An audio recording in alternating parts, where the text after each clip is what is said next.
You do not need the world's advice. You have the greatest counselor on this planet, and it's your inner voice. Trust your intuition. Connect with it, because you don't need 100,000 people telling you what to do. You have it all inside of you.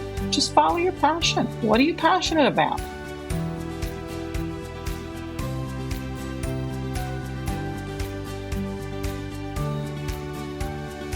Welcome to the Origins of Creativity podcast, brought to you by Bluesky Media, where we discover the magic behind creativity through the stories of passionate creators. Listen in and fill your creative vessel with delightful insights and uplifting tales.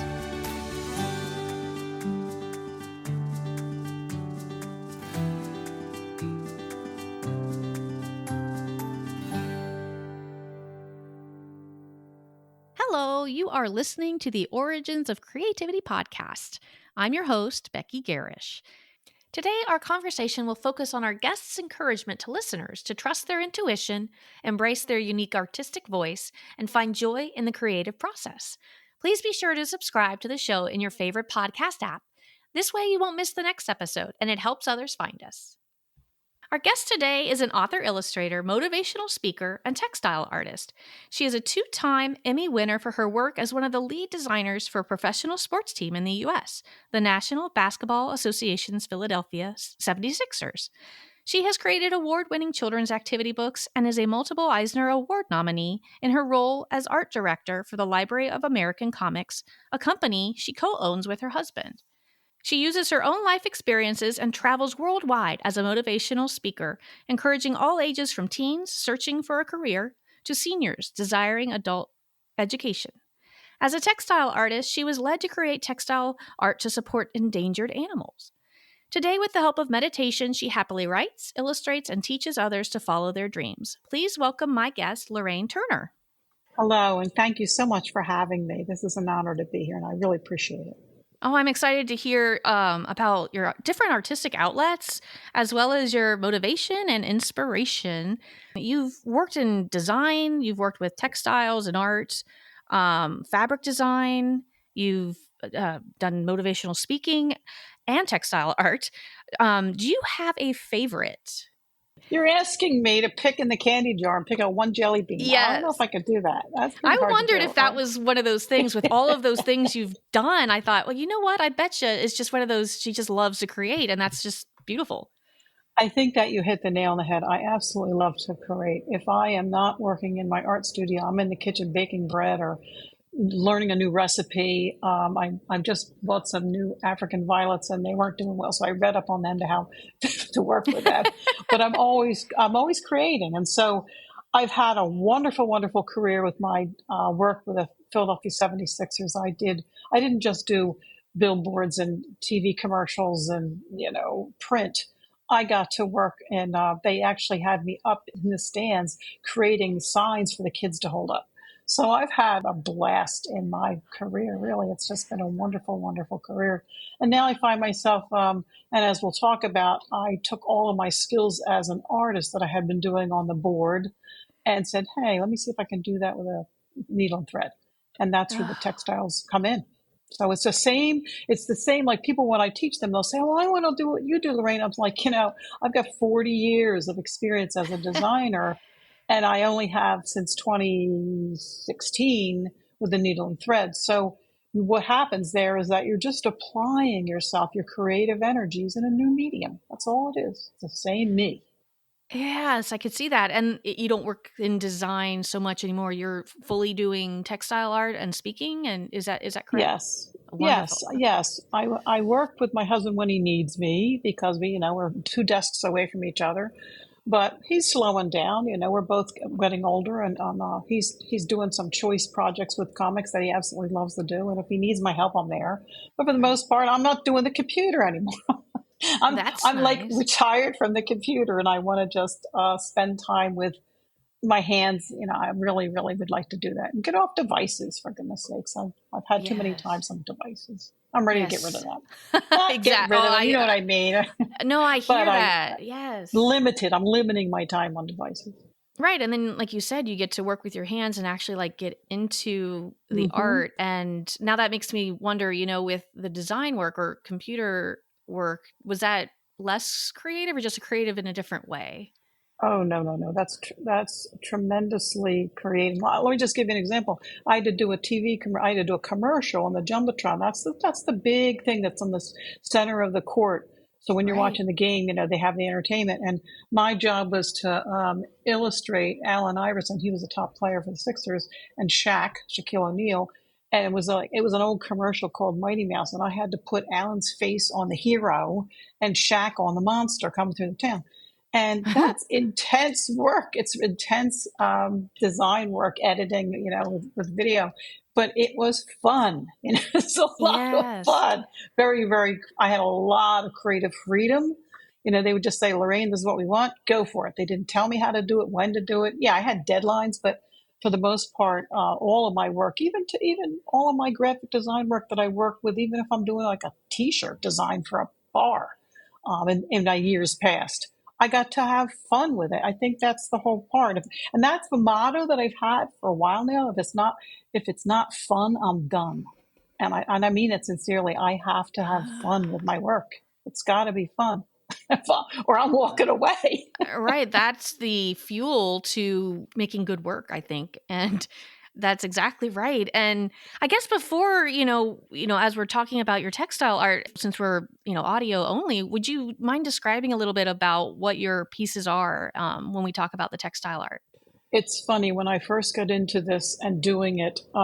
There's a lot of rules in the quilting industry, and I did not consider my artwork quilt. It's textile art. It's sewing some pieces of fabric and thread and lace and denim and old tablecloths and vintage doilies and cheesecloth and dyed silk. And I just took like everything but the kitchen sink into my pieces because I'm trying to recreate an image that was brought to me in meditation, and I'm implying that scene that I saw. So I see a vision, and I'm trying to encapsulate this with textiles. And Mm. so when I got into this industry, there were so many rules, like measure this and measure that and go by. I'm just someone that just doesn't. I've never ever been able to adhere to any rules. So that was the thing in the quilting industry. They would look at me and say, "How did you do that?" And it was because I wasn't starting out with point A, must do this, step two, do that. I was trying and playing. I was Mm. playing, and I still play. So everything you see me do is experimental. So, Mm-hmm. for instance, if I'm making a fox, they have black legs. I want to imply the sunlight that's coming off in the areas of the fur. So I choose black fabrics with lots of different colors of specks and to imply that. I'm trying to give the impression. I'm an impressionist. So I'm giving the impression that the fur, as the fox is like, running across the field, that there's some highlights in his fur. So that's just experimental for me, and no one taught me how to do that. I just know it from being a watercolor artist, pen and ink, graphic designer. That comes from my arsenal, right? My background. So most of your textile work, the subject matter is animals, is that correct? True. It's mostly animals. Yeah. Great. And then what made you interested in doing animal subject matter? I am a professional animal communicator, and this began in 2010 with meditation. I am someone that absolutely cannot turn off my thinking brain. I'm constantly, well, when you're a graphic designer and you're freelancing, you're working for a lot of clients. And so I could not turn the thinking brain, the curious brain, the creative brain off. And I taught myself silent meditation. So in the meditation, animals started to appear to me. And I know that sounds really strange, but the first animals that appeared to me were horses, wild horses, covered in calico fabrics. Oh. For those of you that don't know what calico fabrics are, it's just basically cotton quilting fabrics with little tiny flowers all over them. That's called calico. And these animals were covered in, and they were snorting and panting and galloping, and I was blown away by it. I was like, "What in the world?" And that went on for a couple months, actually. And so that led me to become an animal communicator. I studied and became a professional animal communicator. Okay, so that splits my brain into two different questions here about the meditation process. Could you kind of I have not experienced that, I don't think, but you said silence. So do you wait and sit somewhere quietly and just wait to see what thoughts come to your mind, and how does that work exactly? Well, for someone that is curious, as I told you, has a curious mind, I did some research because I wanted to learn how to turn my brain off. I wanted to learn to Mm. stop thinking. So I went to a seminar and I looked at YouTube videos and I read books and nothing was working. They would say, Lorraine, you're walking down a path and you see a garden. And I never saw the garden. Lorraine, you're walking up a thing and you're going to see a ladder. I never saw a ladder. It was like, okay, am I failing this? Am I getting it wrong? I'm not seeing ladders. I'm not seeing treasure boxes. Like all the things they want me to do visually aren't working. So I realized that what I was doing was I was trying, meditation is not about doing anything. It's about not doing. Mm. So I started to go into my room and it was only like seconds a day. And then it might be a minute where I turned off thought. I shut down the brain. And what that is you want to get into an alpha state, which is daydreaming. So when Mm. you can think of it this way, if you're driving and you get to you get to your destination, you go, geez, I just remember getting in the car. I don't even know how I got here. You're daydreaming. The same thing when you tell a child, take take the trash out. And the kid's like just in zombie land. And then you say ice cream and bang, they're right there. So it's this meditative state. And that's what I taught myself to do. And then I wrote a book about it. I published a book on it because people wanted to know how they could do it. But that is where you do that silent meditation. Like I was the person that always heard the trash truck and I heard, somebody washing dishes. I had to learn to tune that all out, and silence is the way I can do it. I don't need to be I don't need music, I don't need a special candle, I don't need to be in a special position. I just need to go in a safe place where I can be alone and quiet and turn it down. But that helps you if you're sitting on a plane next to a person that's chatting all the time. Or that helps you if you're in motor vehicle and your number says 89, right? And they say 11. So you have to learn to transport yourself into a meditative state so you can just, endure. And that works for a lot of things in your life. Meditation it's wonderful. That makes me think of being in a space where people pick up a phone and they have the visual stimulation from the phone instead of giving their brain a minute to think of something. And maybe that creativity is being lost with that. And I was just thinking about that same idea, I guess, the other day, but I didn't really consider it meditation. But I believe now that Mm-hmm. it is, letting your mind just wander. And I think as kids, we were Mm-hmm. always not allowed, but we would just naturally wonder Mm-hmm. and meditate and kind of think abstractly. And Mm-hmm. then we grew up to think, XYZ, like you were talking about, like the steps of the quilting, do this, Mm-hmm. then do this, instead of just playing and being curious and experimenting with things. So that's a really interesting way for me to come back to Yeah. how people, can be more creative. And that's really brilliant. When I teach courses on textile art, we have meditation. We've done animal communication in the class. Everybody can talk to animals. They've just forgotten how. So I'm just Mm. going to put that out there. Everybody. I'm not that special, but I learned how to quiet and still my heart and allow. And that's what really happened. And it will happen to you as well. It will happen to any listener if you learn to turn off all the thoughts that are juggling around your mind. You have what I would call a blank canvas. And that's the state you want to be in. In that blank canvas, if you say to me, Lorraine, I don't see anything, I just see black, that's a good thing. Because that means you've taken everything out and you've opened up this space for things to come to you. It's not about you going and getting anything, it's about what comes to you. And you'll find it when you're folding wash. That's a meditative state. You're folding wash, and all of a sudden, bingo, a little light comes and you see an illustration you'd like to do or something you want to create. It feels like it comes from nowhere, but it's your creative mind is being accessed and it's coming to you. I can see a lot of people doing that, like as they are going to bed and the lights are out and Mm-hmm. maybe some of the worries of the day are going away or the stress of what's coming. I think that is a lot of the noise that we have to block out. But I think I'll get my ideas a lot of times laying in bed almost asleep. That space where your brain can take a break and be creative. So Yeah, that's yeah. really interesting thought process there and how it gets to that. And like you said, getting to that point so that you can think of a great idea, but just letting your brain just be able to be Yeah. free to relax. Wonderful. Let it settle. Let it settle. And that's how that textile art began. It's me going into my room in a silent meditation and asking if there's an animal that would like to have their portrait done. Oh, if you look at all my gallery, you'll see there's only one exception. I was asked to do a piece with a dragon, but every other animal came to me in meditation. And when they come in meditation, it's not like I have a photogenic memory. I have to jot down. What time of day was it? What was the background? What was I feeling? What did I sense? Was the animal frightened? Was the animal, I put all that into the picture, and it tells a story. And the animal's the main character of the story, but there is a story to every piece. Yeah. So was when you started, were the horses the first textile piece you did? No, I was called as an animal communicator to go to Africa. Oh, And there wow. I met a white lion named Mandela. And it's so funny. You get there and they're like, now, Lorraine, go see if he has a little message and sit with him in silent meditation. Because that's what they do. It was like, okay, we're going to go talk to this white lion. And he happened to be the head lion, the head dude. Oh, yeah. And he was a real respected in the sanctuary, because it was a protective sanctuary where he lived.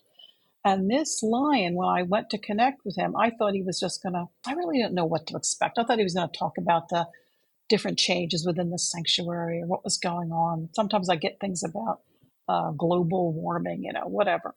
And he started talking to me. When I say talk, animals speak in thoughts and images. So what he showed me was me creating art that would support the animal kingdom. And he showed me my illustrations. I know my art. Every artist, every illustrator knows their work when they see it. If they see their work on the internet and somebody else signs their name to it, they know darn right well it's theirs. And that's what he showed me. He showed me my illustrations, but they were all created in textiles, every one of them.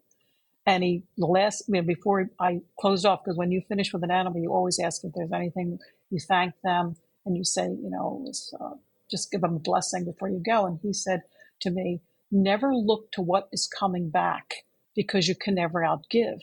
And I knew that I was going to be donating the proceeds of my artwork for endangered animals. It came so clearly in that message, and I had never done textile art. That's 2015, and by 2016, I was busy I wanted to recreate white lions, so I started with felting. So I was felting and beading and embroidering, and then the fabrics came into different, what I mean? So it started with me I was doing like little sculptures of lions, and I was experimenting. I never did any of that before. I didn't even know what an armature was for sculpting. I had to learn all this stuff. Okay, that's really cool. And have you always used meditation to choose your creative path, or had this just started organically at that point in time? It happened organically at that point in time, because once this lion spoke to me, I had such a passion with purpose. Now it's all purpose. I'm not doing willy-nilly, can I sell this on Etsy? That was never, ever, ever what I did. I listened to the animal. I illustrated the animal, and then I knew intuitively that this piece would either be exhibited, it would go in gallery, it would be sold. But I never really looked at it like, well, how much can I get for this? That's never, I can't even tell you how long it takes me to do my work. People ask me all the time, how long did it take you to do that? When it's done, it's done. That's Right. how I work. I can understand that. I think people really do gravitate towards things that aren't made for that reason. They see the passion behind something and then they want it. Like Yeah, I think yeah. that's really what touches people, and that's the magic, I think, behind the creativity. And you said it exactly how I think people who find a lot of that kind of, I don't want to say success, but personal success or fulfillment is through being true to what you're creating, and for its Yes. sake only, Yeah. and Yeah. then For the see what sake of the comes. art. Yeah. And then you see what Yeah. comes, that's what's really beautiful about it.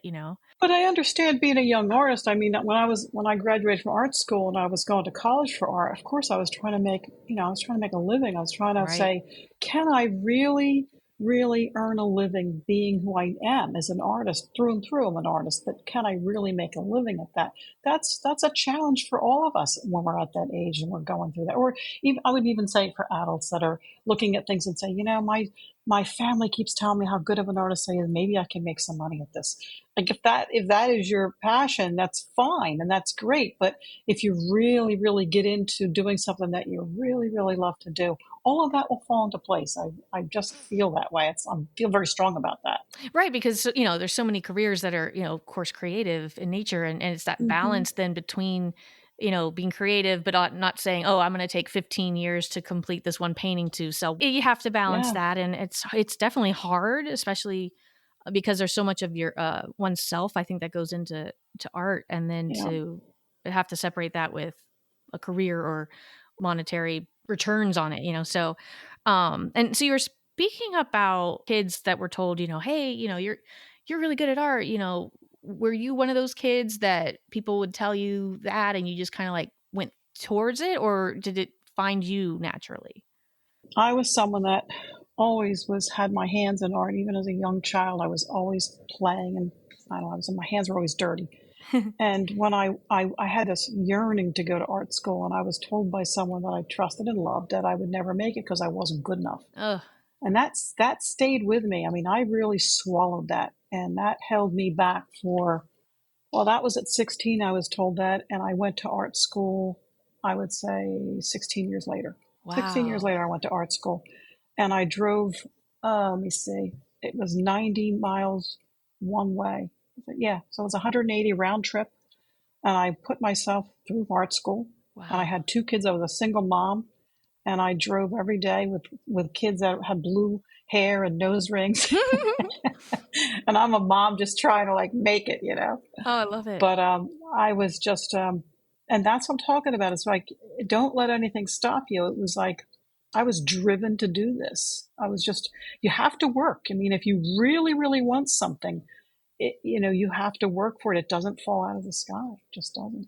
Oh, absolutely. And that's definitely one of those frustrating things to have experienced when, at my first thought is, I wonder who told them that, who Mm-hmm. told them they couldn't pursue something, or, that they weren't an artist. It's just it's just sad. But don't forget, I went on to win 2 Emmys for my work Yes.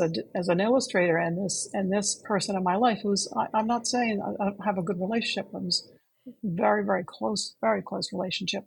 And I got to say, look at me now. And Yeah. there was a great moment of, I was wrong, you were right. I mean, you made it. Right. And I'm not saying you have to win those awards or achievements. I am not a blue ribbon person. There's a lot of people in the art industry that really, really want those blue ribbons and trophies and those accolades. And I'm not one of those people.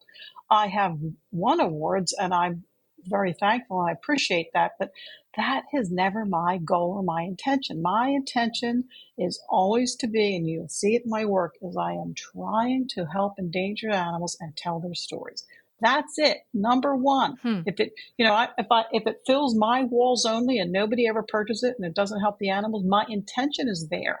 Maybe it's going to sell when I die. Who knows? I don't know. Right. We were like, hey, maybe I'll be like I Van said the Gogh. intention, Yeah, I know. Who knows? I don't know. Oh, yeah, that's true.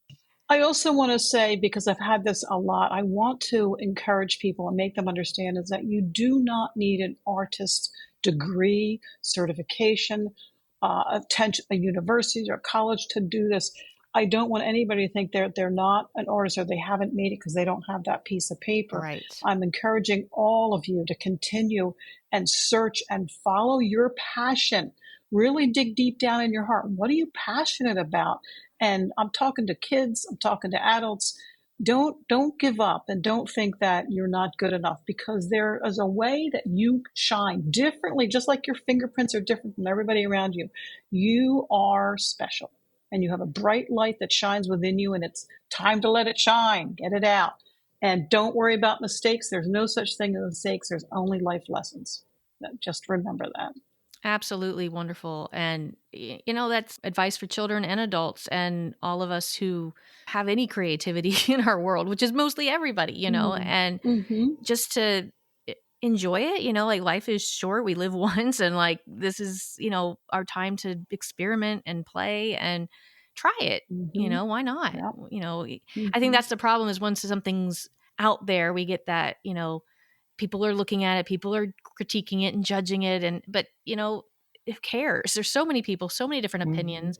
If you are really creative and passionate about it, then I think somebody, you're going to have an audience out there that somebody is going to find it. And those are the real people that really are your fan base, that they can relate to you. They might create the same kind of thing. And I think that's definitely the most important thing we can do, is just follow the passion. And don't worry about the likes and the shares and the algorithms and all of that. Really, seriously, you have to step away from it. I know it's difficult. This is the world we're living in right now.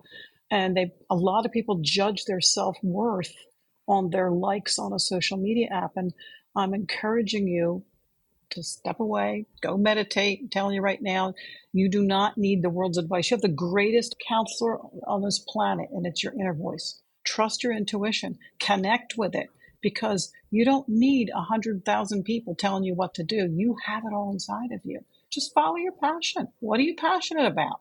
I mean, I had a woman, I was teaching a class, and I'm trying to teach this class on fabric collage of a lion, and she was in the room and she was frustrated and she was in tears. And everybody was around her and they're all laughing and smiling. I said, "What's going on?"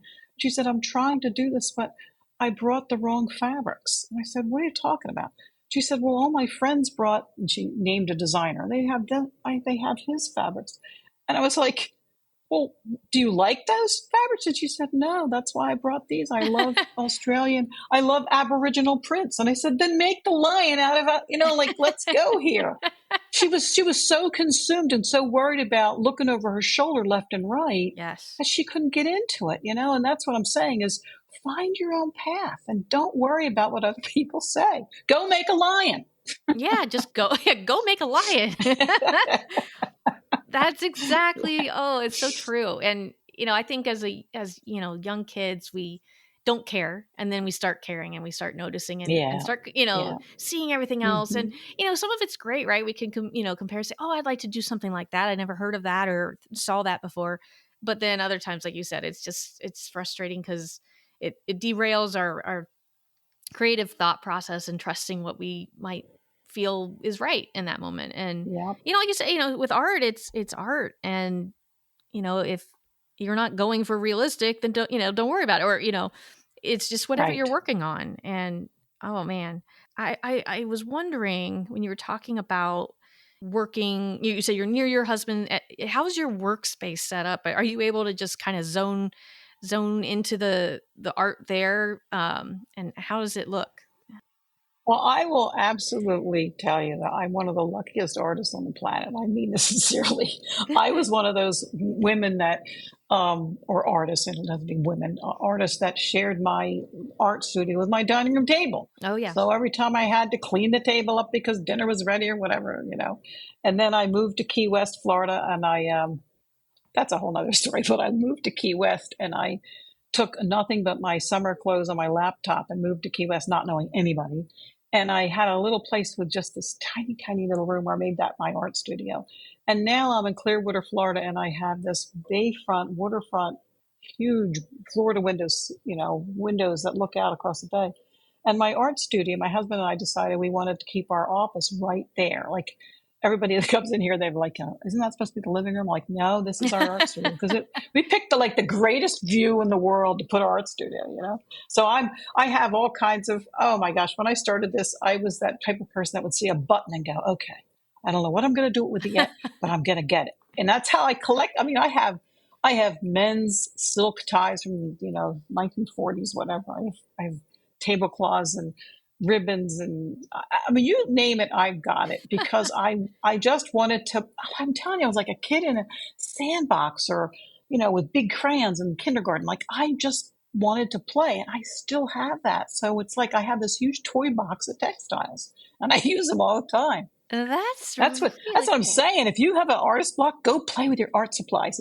It'll help you. Right. I know so many people are like, "Oh, I don't want to open that box of art supplies. It's pristine. It's not been used." I'm like, then it's useless. It's pointless. Yeah. Break it open. Yeah. Break it open. Yeah. That's really cool to have changed your living room, using that space and allowing that to be, you have the good view, you can be creative in that space. And I think so many people might be, "Oh, nope, it has to be in Oh this yeah. tucked away room or in the basement or something, like, no, like if that's your world, bring it out, This is it. This is it. Yeah. And it's it's inspirational. I mean, it's truly inspirational to just be able to, we have dolphin, we have manatee, we have every bird you can think of, everything but a flamingo yet. But we have a lot of wildlife. And so I'm busy looking at a project, and then suddenly I'm frozen because I'm watching an animal do something.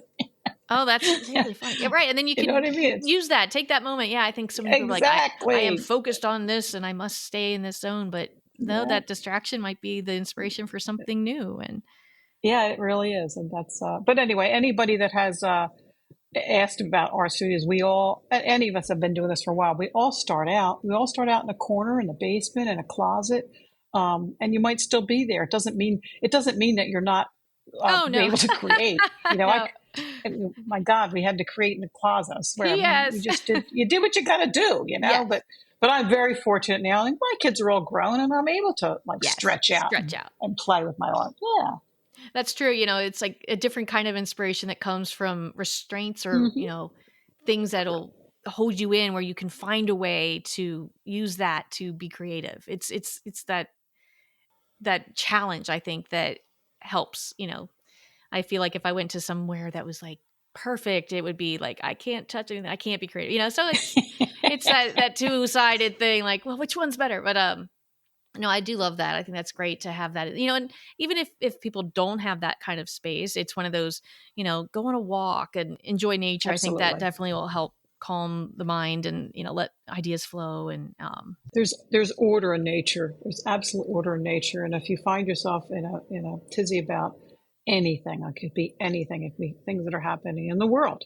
Go find your place in nature and go just study an insect and see that there's not chaos, there's order, and there's a simplicity, and it's a grounding feeling. You're like, oh, hello, fellow earthling. yes. And you could just connect with it, and calm your heart, like your heartbeat just naturally just slows, as you're watching the spider, whatever. Yeah. Yes, exactly. You're not thinking of what's next and what happened in the past. You're in that moment. And I think being in the moment, Yep.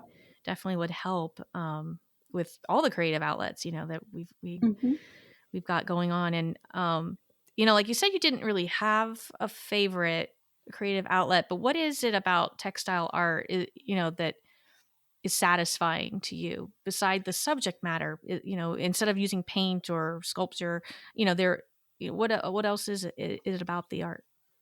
I think that I'm a tactile person that touches and feels and gets my hands into it. And I would have to say, because I didn't realize this till I really, really paid attention to it, but I come from a very long line. Like, I'm talking 1840 to today, grandfather, great grandfather, grandmother, great grandmother, fathers, an upholsterer. My mother was an embroidery artist. I have textile art all in my genes and my DNA. Oh, wow. And so when I didn't realize that, I just wasn't, I was a serious art, professional artist trying to pay the bills and deadlines and doing my thing. And then when I started to work with textiles, because people said to me, Lorraine, you've never even sewn before. How did you do this? It's like, it's just there. Like, I just, wow. I mean, you should have seen me. I'm reading the thing they're saying, like, now drop your feed dog. I'm like, what? And it's a feed dog. Like, I'm looking up all this stuff, and it's so funny. I went into a sewing machine shop, and back when I was a kid, like when I was really, really young, and we sewed little things, I don't know, Christmas stockings, whatever. We made crafts. I did crafts. So I knew about sewing machines, and I go to the sewing machine shop, and they're now computerized. So the $200 sewing machine has turned into like $5,000, right? So I didn't even realize that. So I called my husband up. I said, listen, I'm going to spend a lot of money on a sewing machine. And he's like, okay, all right. He didn't even question. He's like, all right. I was like, okay, I just want you to know I'm spending some money on a sewing machine. He's like, okay. So I come home and I tell him, he says to me, I didn't know you were buying a car. Right, how much could a sewing machine cost? Oh my gosh. Wow. But it was all good. It was all good. I became the sewing machine company saw my work. They made me an ambassador to represent them. And the thread company saw me, and they made me, an artful designer. I'm an artful designer for Art Phillips, like, so all of these things just, people are contacting me. So it was fun. It was all good. But I'm laughing now, just even thinking back at the Right. origin of how I began.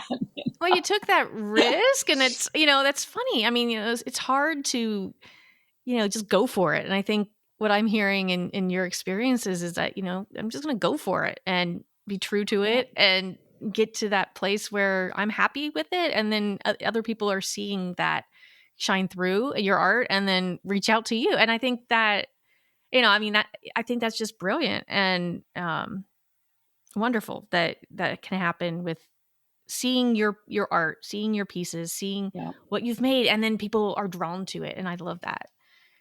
I think that's something that young artists can take just pay attention to the fact that they are, companies are always looking. So for instance, I work with Inktense pencils, and I started photographing my work with the Inktense pencils. And next thing I know, they're contacting me, asking me to teach. So my point is that hashtag, always include a hashtag of what you're doing and what are your materials? What do you like to work with? Bring them into it. That's what I did. And that made them, that's what really put me on their radar. Like, let's look at this woman's work. Oh my goodness, look what she's doing with our thread. Do you know, like, that's what I'm saying. Like, don't be afraid to show whatever tools that you liked, a certain paintbrush, whatever. Don't be afraid to put that next to the work and then hashtag them. Oh, that's wonderful. The world we're living in today. Tag everybody. Tag everybody. Yeah, it's so hard to know like what to do, and I think that's great advice so that people can get out there and show what they're using and what they're producing with it, because they're making it for the arts, and to see what your people make with it is just the final product. It's wonderful. I love it's a good network, and it's a good engaging, because someone say, "Oh, I didn't even know about those inks. Who makes them? How do you use them? Whatever." It just brings that into the art itself. Like we can, you and another artist who don't even know each other can have a conversation about why you chose that brush or whatever, and the next thing you know, your buddies on social media. Well, that's true. How it works. I mean, back in the day, it was I remember watching Bob Ross, and I'm like, well, I play with some oils, but there wasn't a whole lot of you'd go to the art store, there are things, but it felt like out of reach, or how do I learn that without looking at a book that I don't know. Now everything can be learned on YouTube, or the materials can be shared, and I do love that about where we are in time for that motivation and inspiration and collaboration, all those ins, which I love. That's great. And I have a preference. You and I talked about it before we started the show. Bluesky. I'm going to just plug it right there. I have never felt so connected to my fellow artists ever on social media, and I've been through different programs and platforms, but I feel like I just have this wonder. They share your work. I share their work.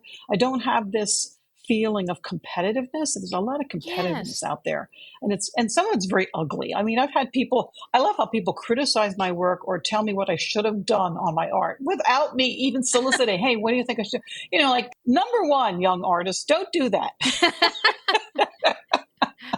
That's so true. You don't, it's the truth. Like, don't be telling people they should have used black or whatever. Just accept the artist and appreciate the art. And if you don't have anything to say, scroll on. But, scroll on, or do it yourself, or do your own version. Exactly. Go for it. It was funny. I had a woman criticizing my art, and I said, well, the magazine that was the cover on, they didn't have any problem with it.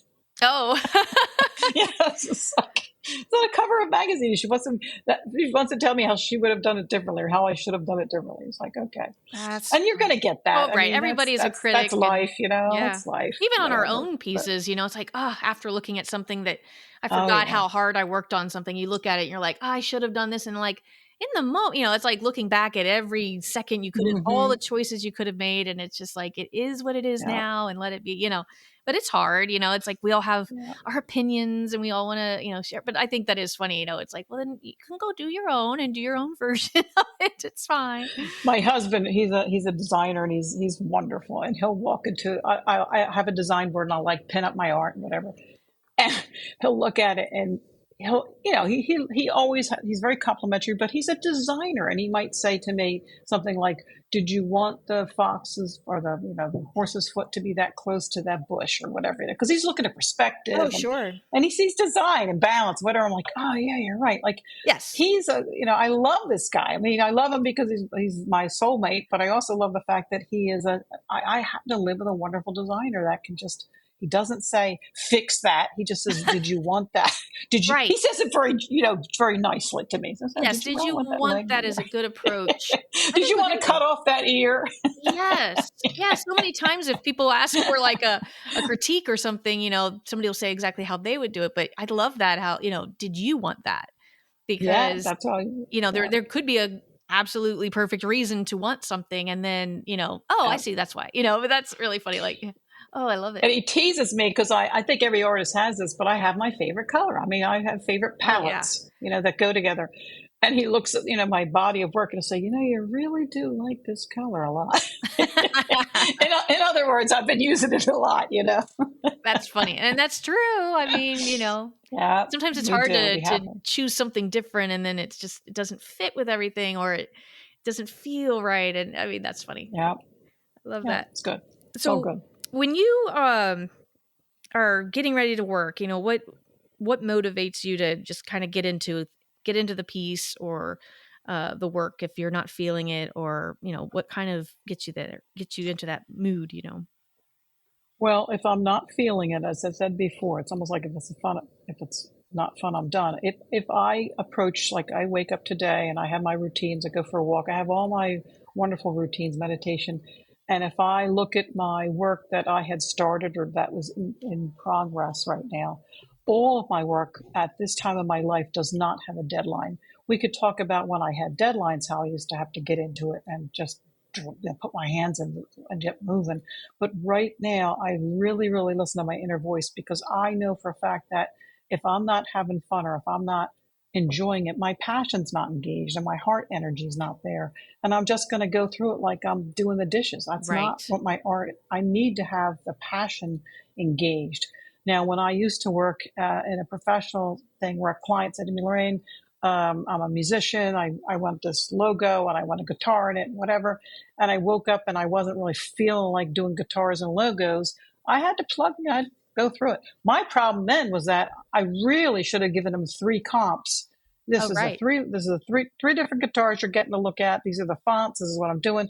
And I was just, I'm a Gemini, so I think I go in many directions. But I put out like 5 comps, so then they're hemming and hawing or whatever. And it took me a long time to realize, like, don't give them that much choice, Right. You're working too much. I'm putting too much energy into it. But I had to, as a professional artist, a young artist, I had to do things I didn't want to do. I mean, I tell you right now, I lived in Key West. I did not want to do T-shirts for bars. I just didn't want to do another parrot and margarita glass and palm tree. It gets old. Oh, that's So I so had to funny. plug through it. Like, okay, it's a paycheck, whatever. Right. And But now I'm just going to be right.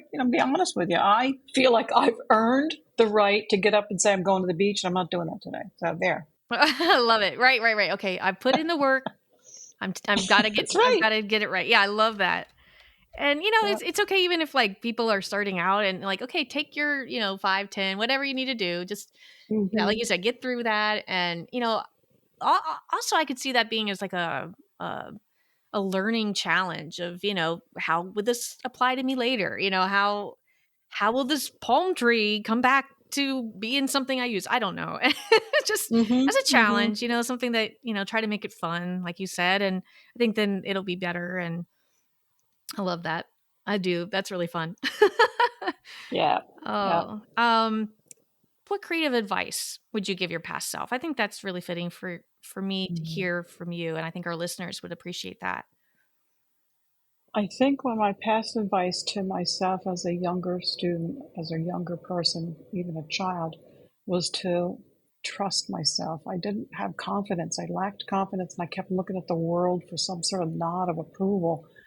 And now that I'm working and I'm older and I see other adults that struggle, even my age, that struggle because they don't think they're a good enough artist or that their work isn't good enough to even to show, like they won't even display it. is that to go back and to trust that and understand that there are no mistakes. There are only life lessons. It's hard to say that to yourself at age 16. Right. It is, because you're just getting into this.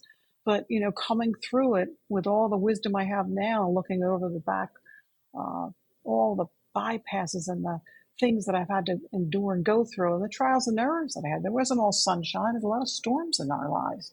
And just to say that it's okay, it's not a mistake, it's a life experience, and it just adds to your journey.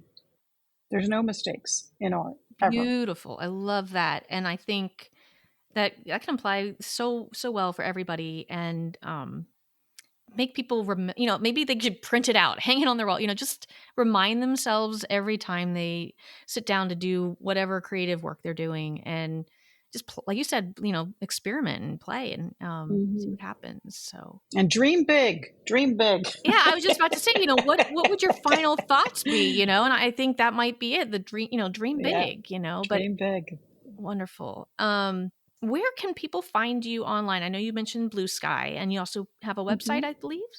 Yep, calicohorses.com. Okay, calicohorses.com. Great. I will put those in the show notes, and I will also put your book. You have a book, right? I have 2 books. I've published 2 books, a meditation book and a book, Calico Horses and the Patchwork Trail. Oh, wonderful. I think that'll be great. Oh, perfect. They'll be able to find that there in the show notes too. And I'm just really excited to have heard this kind of reminder, I think, of giving ourselves permission to pause and meditate and just be silent and let things come, because so much, especially with the world we're in, where there's just, reel after reel and image after image of things to compare your artwork to really just look into your own mind and see what you want to do. And so thank you again for being here.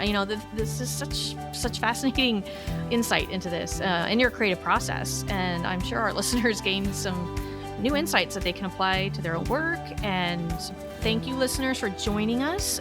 If you enjoyed this podcast and found it valuable, please share it with others so we can reach people who might like a bit of inspiration on their own creative journey. I'm Becky Gehrisch, and until next time, happy creating. Hey there, creative minds.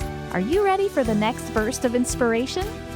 Make sure to subscribe to the Origins of Creativity podcast in your favorite podcast app for all our latest episodes.